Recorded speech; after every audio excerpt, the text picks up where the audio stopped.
north end of Boston, 1919. A 50-foot wall of steel is bulging under the pressure of 2 million gallons of fermented sugar. The neighbors said they heard it groaning for weeks. At 12:40 p.m., the rivets finally gave way. It wasn't a leak.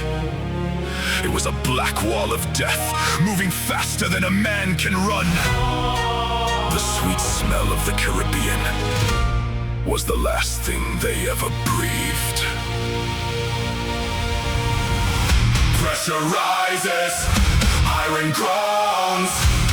The weight of the harvest crushing our bones. Thicker than water, darker than coal. The surge of overflow takes all control.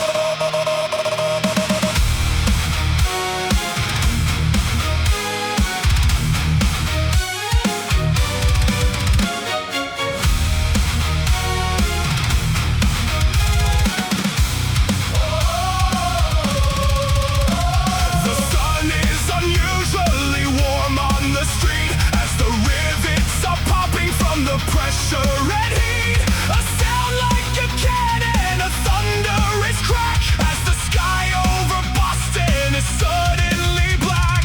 A mountain of syrup is unleashed from the tank, hitting the houses and flooding the bank. It's 25 feet of a slow-moving doom, turning the city to a dark, sticky tomb. You can't swim the current, you can't catch your breath in the sweet, heavy grip of this black wall of death.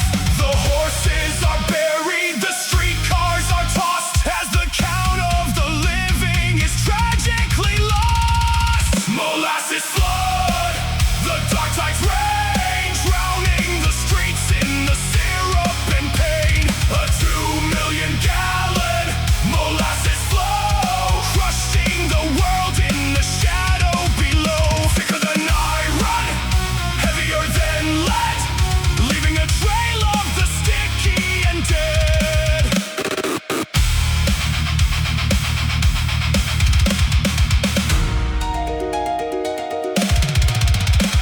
The sailors from the Nantucket rush to the scene to pull out the victims from the tar-colored sheen. But the more that you struggle, the deeper you sink, as the air has been filled with the fermented stink.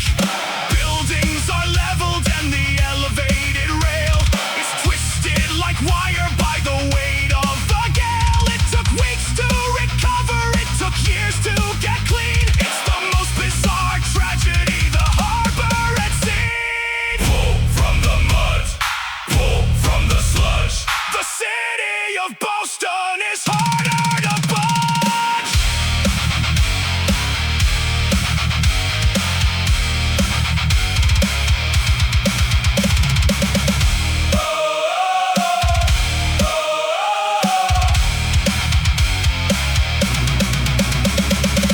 Molasses flood, the dark tides rain, drowning the streets in the syrup and pain. A 2 million gallon molasses flow, crushing the world in the shadow below. Thicker than iron, heavier than lead, leaving a trail of the sticky and dead. 21 people died. 150 were injured. For decades after, they say on a hot summer day, the streets of the North End still smelled like old molasses. The company claimed it was anarchists. The court found it was just bad engineering. Death doesn't always come in fire or steel. Sometimes it's just a slow, sweet slide into the dark.